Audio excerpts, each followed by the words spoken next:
Hello students, today we'll start with a new chapter, current, electricity.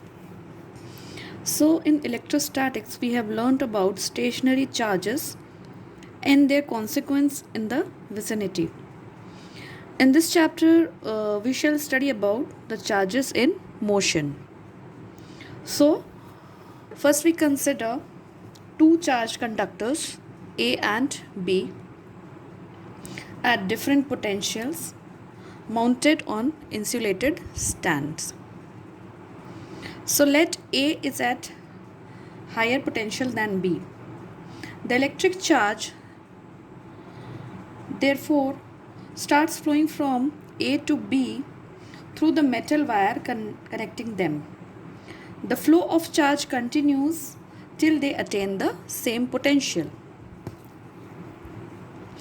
Next is the definition of electric current.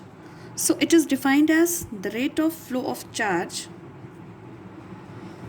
Mathematically we can write I is equals to limit delta t tending to 0 del q upon del t, that is equal to dq upon dt. So here del q is the charge and delta t is the time. SI unit of electric current is coulomb per second or ampere. Next is 1 ampere current. So 1 ampere current is the current flowing through a conductor when the charge is flowing through it at the rate of 1 coulomb per second. So it is called 1 ampere current. There are smaller units of currents also. They are milliamperes, abbreviated as MA, and microampere, abbreviated as mu A. So 1 milliampere is equals to 10 raised to power minus 3 ampere, and when microampere is equals to 10 raised to power minus 6 ampere. Next is direction of current. So conventional current is due to the flow of positive charge which moves through the conductor from positive to negative terminal. That means the higher potential to the negative terminal, that is the lower potential of a battery. It is opposite to the direction of motion of negative charge carriers, that is free electrons. Next is cause of flow of current in a conductor. So in solid conductors, free electrons move randomly throughout the conductor and hence constitute no current. So when a potential difference is applied across the ends of the conductor by connecting it across a battery, an electric field is set up in the conductor which points from positive to negative terminal through the conductor. The free electrons therefore start moving in the direction opposite to that of the field and constitute current in the conductor.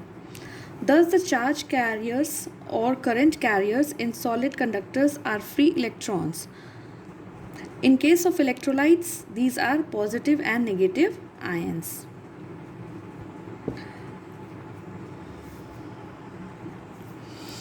In metals, atoms are bonded strongly with each other and occupy fixed positions, but the free electrons, in absence of an electric field, move in random fashion in different direction with different velocities. Thus the number of free electrons moving through a cross section in one direction is nearly equal to the number of free electrons crossing it while coming from the opposite direction. Thus the net flow of charge as well as the net velocity through any cross section will be zero. Hence no current flows through the conductor. Suppose there are different velocities corresponding to n free electrons. It is u1, u2 and till un we are taking. So average velocity u bar will be equal to u1 plus u2 till un whole divided by capital N. So this will be 0. Next we'll study about the drift velocity. So consider a conductor of a uniform cross-sectional area and length L, connected across a battery of V volt and negligible internal resistance. So the electric field set up in the conductor will be E equals to V upon L. This is our first equation. So when this electric field is set up in the conductor, it experiences the electrons in the conductor, they experience a force. The free electrons, they experience a force which is given by F is equals to Q into E.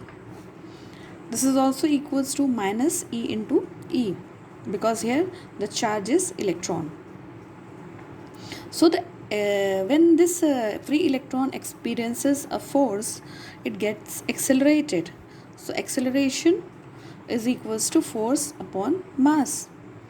So we put the value of F as minus E small e capital E upon m. So this will give you the value of acceleration produced.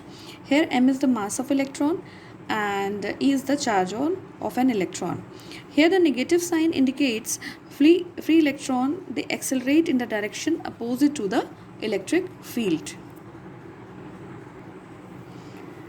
As the free electron accelerates, it will also gain a velocity in the direction opposite to E along with the thermal velocity. So the dotted lines in this figure shows the drift of free electrons due to electric field E.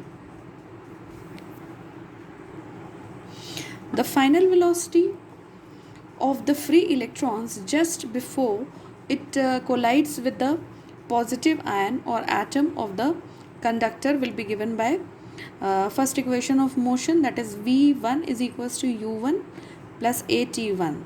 This is for one of the free electrons, where T1 is the time interval between the successive collision, that is called the relaxation time or the period of relaxation. Similarly, for other free electrons, we have V2 equals to U2 plus A T2, V3 is equals to U3 plus A T3, Vn is equals to Un plus A Tn. So we will put these values in this equation. So we get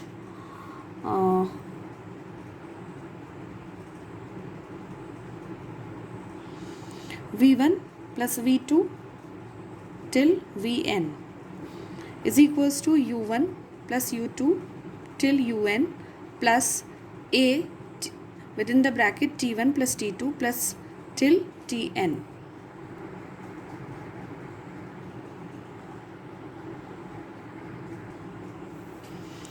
So now we can rewrite it as Vd is equals to 0 plus A tau n. The initial velocities of the electron is taken as 0. Now we are substituting the value of A in this equation. We will get Vd is equals to minus E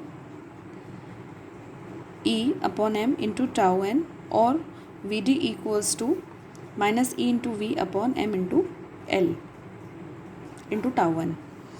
So here Vd, which is equal to V1 plus V2 till Vn a whole upon n.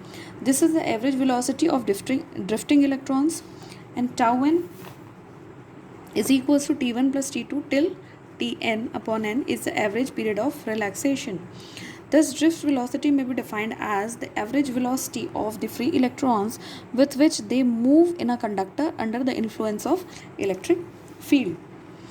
The drifting of free electrons causes a net flow of charge in a conductor, hence a current starts flowing in it.